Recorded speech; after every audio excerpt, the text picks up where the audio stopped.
The Right Honourable Winston Peters, Deputy Prime Minister of New Zealand.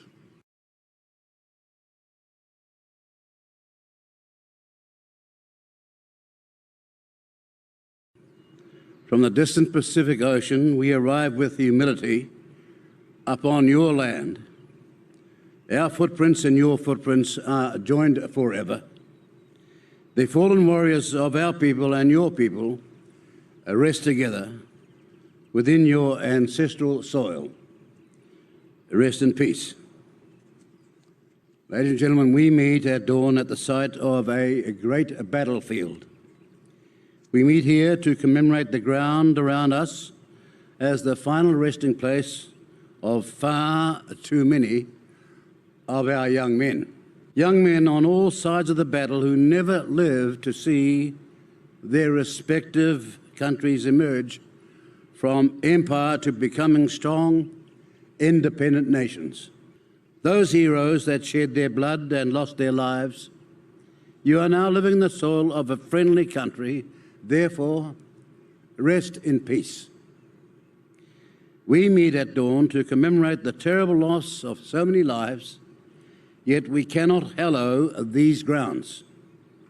The men who died here have already made sacred the ground upon which we come every 25th of April.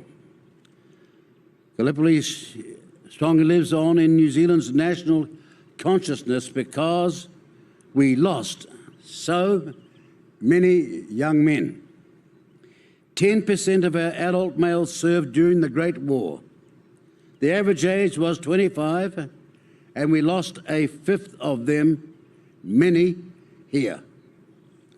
Our young country lost so much potential and possible futures on this ground and so many other fields across Europe.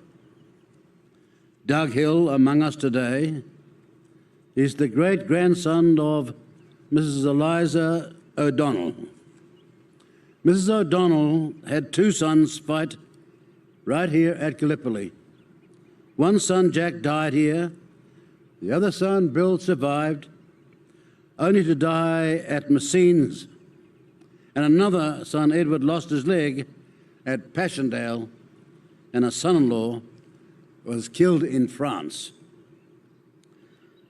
ANZAC Day for Doug, as with any and all of us gathered here this morning, reveals how our memories link the past with the present and bind our efforts to learn from history so as never to repeat its worst expression, war. But standing here at Gallipoli, our words matter less than their deeds. We will never forget what they did here. Dawn begins each day. Sunrise speaks to the promise of a better day. From a long ago battlefield to this morning's promise, we must leave this ground dedicated to making our worlds better. And then the men buried here will not have died in vain.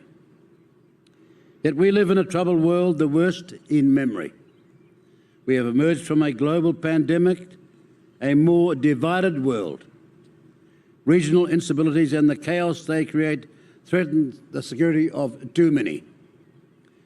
We must all do more, demand more, and deliver more.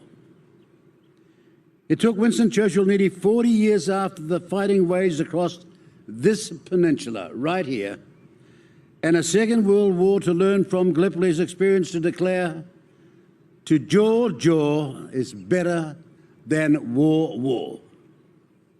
It was true then, and it's true now. Never has diplomacy been more needed to de-escalate conflicts and ease tensions. But we must all come together as people and as nations to do more to honour those who paid with their lives. We must protect and care for our young. We must reject and resist those who seek to conquer and control. We must always seek the path of peace. Then, and only then, will the men buried here not have died in vain.